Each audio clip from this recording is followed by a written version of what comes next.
Hi friends, ಎಲ್ಲರಿಗೂ ನಮಸ್ಕಾರ. ನಾನು ಇವತ್ತು ಬೆಳಗ್ಗೆ ಬ್ರೇಕ್ಫಾಸ್ಟ್ಗೆ ಅಂತೇಳಿ ಬಿಸಿಬೇಳೆ ಭಾತನ ಮಾಡಿದೆ. ತುಂಬ ಟೇಸ್ಟಿಯಾಗಿ ತುಂಬ ಚೆನ್ನಾಗಿ ಬಂದಿತ್ತು. ನಾವು ಕುಕ್ಕರ್ಗೆ ಎಲ್ಲ ಒಂದೇ ಸಲ ಹಾಕಿ ಮಾಡೋದಕ್ಕಿಂತ ಈ ಥರ ಸಪ್ರೇಟ್ ಮಾಡ್ಕೊಂಡ್ರೆ ಮಸಾಲೆನ ಮತ್ತು ರೈಸು ತುಂಬ ಟೇಸ್ಟಿಯಾಗಿ ತುಂಬ ಚೆನ್ನಾಗಿರುತ್ತೆ. ಇದೊಂದು ಒಳ್ಳೆ ಟೇಸ್ಟ್ ಅಂತಲೇ ಹೇಳ್ಬೋದು. ಇದರಿಂದ ಯಾವ ಥರ ಮಾಡೋದಂತ ನೋಡೋಣ. ಅದಕ್ಕಿಂತ ಮುಂಚೆ ನಾನು ವೀಡಿಯೋಗಳೆಲ್ಲ ನಿಮ್ಗೆ ಇಷ್ಟ ಆದರೆ ಪ್ಲೀಸ್ ಲೈಕ್ ಮಾಡಿ, ಶೇರ್ ಮಾಡಿ, ಕಮೆಂಟ್ಸ್ ಮಾಡಿ, ಪ್ಲೀಸ್ ಸಪೋರ್ಟ್ ಮಾಡಿ.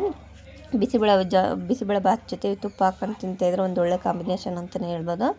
ನೋಡಿ, ಇವಾಗ ಮೊದಲು ಒಂದು ಬೌಲ್ಗೆ ನಾನು 1 ಕಪ್ಪಷ್ಟು ರೈಸ್ ಹಾಕ್ತಾಯಿದ್ದೀನಿ. ಅದ್ರ ಜೊತೆಗೆ 1/4 ಕಪ್ಪಷ್ಟು ತೊಗರಿಬೇಳೆ ಹಾಕ್ತಾಯಿದ್ದೀನಿ. ಅಂದರೆ ನೋಡಿ, ಅಕ್ಕಿ ಬೇರೆ ಕಪ್ಪಲ್ಲಿ ತಗೊಂಡಿದ್ದೀನಿ, ತೊಗರಿಬೇಳೆ ಬೇರೆ ಕಪ್ಪಲ್ಲಿ ತಗೊಂಡಿದ್ದೀನಿ.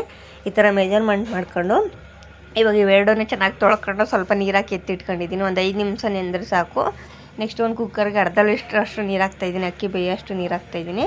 ಇದಕ್ಕೆ ಇವಾಗ ಗೆಡ್ಡೆಕೋಸು ಒಂದು, ಸ್ವಲ್ಪ ಬೀನ್ಸು ಮತ್ತು ಕ್ಯಾರೆಟ್ ಒಂದು ಹಾಕ್ತಾಯಿದ್ದೀನಿ. ಮತ್ತು ಕಡಲೆಬೀಜ ಸ್ವಲ್ಪ ಹಾಕ್ತಾಯಿದ್ದೀನಿ. ಹಸಿ ಕಡಲೆಬೀಜ ಇದ್ರೂ ಇನ್ನೂ ಟೇಸ್ಟ್ ಕೊಡುತ್ತೆ. ಇದಕ್ಕೆ ಇವಾಗ ಒಂದು ಆಲೂಗೆಡ್ಡೆನ ಹಾಕ್ತಾಯಿದ್ದೀನಿ. ಇದ್ರ ಜೊತೆಗೆ ಯಾವಾಗಲೂ ಅಕ್ಕಿನ ತೊಳೆದಿಟ್ಕೊಂಡಿದ್ವಲ್ಲ, ಅಕ್ಕಿ ಮತ್ತು ಬೇಳೆನ ಹಾಕಿ ಚೆನ್ನಾಗಿ ಮಿಕ್ಸ್ ಮಾಡಬೇಕು. ರುಚಿಗೆ ತಕ್ಕಷ್ಟು ಉಪ್ಪನ್ನ ಹಾಕಿ ಚೆನ್ನಾಗಿ ಮಿಕ್ಸ್ ಮಾಡಿ 3-4 ವಿಜಲ್ ಕೂಗಿಸ್ಕೋಬೇಕು. ನೀವು ಬೇಕಾದ್ರೆ ಹಸಿ ಬಟಾಣಿ ಇದ್ದರೆ ಹಸಿ ಬಟಾಣಿನೂ ಹಾಕೋಬೋದು ಇದ್ರ ಜೊತೆಗೆ, ಅಥವಾ ಅವರೆಕಾಳು, ಇಲ್ಲಾಂದರೆ ಒಣಗಿರೋ ಬಟಾಣಿನ ನೆನೆಸ್ಬಿಟ್ಟು ನೀವು ಹಾಕಿದ್ರೆ ತುಂಬ ಟೇಸ್ಟಿಯಾಗಿರುತ್ತೆ. ನನ್ನ ಹತ್ರ ಹಸಿ ಬಟಾಣಿ ಇರಲಿಲ್ಲ, ಒಣಗಿರೋ ಬಟಾಣಿ ನೆನೆಸಿದ್ರೆ ಟೈಮ್ ಆಗುತ್ತೆ ಅಂತೇಳಿ. ನೋಡಿ, ಇವಾಗ ಒಂದು 3-4 ವಿಜಲ್ ಕೂಗಿಸ್ಕೊಂಡಿದ್ದೀನಿ. ಕುಕ್ಕರ್ ಮುಚ್ಚಿ ಒಂದು 3-4 ವಿಜಲ್ ಕೂಗಿಸ್ಕೊಂಡಿದ್ದೀನಿ. ಅಕ್ಕಿ ಮತ್ತು ಬೇಳೆ ಎಲ್ಲ ಕರೆಕ್ಟಾಗಿ ಬೆಂದಿದೆ. ಬಿಸಿಬೇಳೆ ಭಾತ್ಗೆ ಇಷ್ಟ ಇರಬೇಕು. ನೋಡಿ, ಇವಾಗ ಮತ್ತೆ ಒಂದು ಬಾಣಲಿನ ಬಿಸಿಗೆ ಇಟ್ಕೊಂಡು ಅದಕ್ಕೆ ಇವಾಗ ಸ್ವಲ್ಪ ಎಣ್ಣೆ ಹಾಕಿ, ಎಣ್ಣೆ ಕಾದ್ಮೇಲೆ ಸಾಸಿವೆ ಕರಿಬೇವು ಸೊಪ್ಪು ಮತ್ತು ಒಣಮೆಣ್ಸಿಗೆ ಹಾಕ್ತಾಯಿದ್ದೀನಿ. ಇದ್ರ ಜೊತೆಗೆ ಒಂದು ಚಿಟಿಕೆ ಅಷ್ಟು ಹಿಂಗನ್ನ ಹಾಕ್ತಾಯಿದ್ದೀನಿ, ಒಂದು ಒಳ್ಳೆ ಫ್ಲೇವರ್ ಕೊಡುತ್ತೆ ಅಂತೇಳಿ. ಇವಾಗ ಸಾಂಬಾರು ಈರುಳ್ಳಿನ ಸಿಪ್ಪೆ ಎಲ್ಲ ತೆಗೆದು ನಾನು 1 ಬೌಲಷ್ಟು ಸಾಂಬಾರು ಈರುಳ್ಳಿ ಹಾಕಿದ್ದೀನಿ. ಬಿಸಿಬೇಳೆ ಭಾತ್ಗೆ ಸಾಂಬಾರು ಈರುಳ್ಳಿ ಹಾಕಿದ್ರೆ ತುಂಬ ಟೇಸ್ಟಿಯಾಗಿರುತ್ತೆ.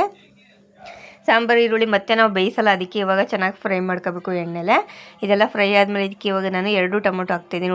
ಹುಳಿ ಟೊಮೊಟೊನ ನಾನು ಹುಣಸೆಹಣ್ಣು ಹಾಕ್ತಿಲ್ಲ, ಅದಕ್ಕೆ ನಾನು 2 ಹುಳಿ ಟೊಮೊಟೊ ಹಾಕ್ತಾಯಿದ್ದೀನಿ. ನೀವು ಹುಣಸೆಹಣ್ಣು ಹಾಕಂಗಿದ್ರೆ 1 ಟೊಮೊಟೊ ಹಾಕೊಂಡ್ರೆ ಸಾಕು. ನೋಡಿ, ಇವಾಗ ಇದೆಲ್ಲ ಚೆನ್ನಾಗಿ ಫ್ರೈ ಆದಮೇಲೆ ಇವಾಗ ಇದಕ್ಕೆ ನಾನು 2 ಟೇಬಲ್ ಸ್ಪೂನಷ್ಟು ಬಿಸಿಬೇಳೆ ಭಾತ್ ಪೌಡ್ರ್ ಹಾಕ್ತಾಯಿದ್ದೀನಿ. ಮನೆಯಲ್ಲೇ ಮಾಡಿರೋಂಥ ಬಿಸಿಬೇಳೆ ಭಾತ್ ಪೌಡ್ರು. ಇದಕ್ಕೆ ಇವಾಗ ನಾನು ಅರ್ಧ ಟೇಬಲ್ ಸ್ಪೂನಷ್ಟು ಪುಡಿ ಹಾಕ್ತಾಯಿದ್ದೀನಿ.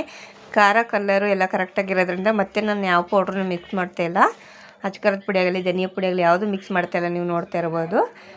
ಇದನ್ನ ಇವಾಗ ಚೆನ್ನಾಗಿ ಮಿಕ್ಸ್ ಮಾಡ್ಕೊಂಡು ಇದಕ್ಕೆ ಇವಾಗ ನಾನು ಬೇಳೆ ಮತ್ತು ಅಕ್ಕಿನ ಬೇಯಿಸಿ ಎತ್ತಿಟ್ಕೊಂಡಿದ್ದೆಲ್ಲ ಅದನ್ನು ಹಾಕ್ತಾಯಿದ್ದೀನಿ. ತರಕಾರಿ ಬೇಳೆ ಎಲ್ಲನೂ ಇದನ್ನು ಹಾಕಿ ಚೆನ್ನಾಗಿ ಮಿಕ್ಸ್ ಮಾಡ್ಕೋಬೇಕು. ಈ ಥರ ಚೆನ್ನಾಗಿ ಮಿಕ್ಸ್ ಮಾಡ್ಕೊಂಡು ಅಕ್ಕಿ ಮತ್ತು ಅನ್ನ ಮತ್ತು ಮಸಾಲೆ ಎಲ್ಲ ಚೆನ್ನಾಗಿ ಹಿಡಿಬೇಕು. ಈ ಥರ ಫ್ರೈ ಆದಮೇಲೆ ಇವಾಗ ನೋಡ್ತಾ ಇರ್ಬೋದು ಗಟ್ಟಿಯಾಗಿದೆ. ಇದಕ್ಕೆ ಇವಾಗ ನಾನು ಒಂದು 1/4 ಕಪ್ಪಷ್ಟು ನೀರನ್ನ ಹಾಕ್ತಾಯಿದ್ದೀನಿ.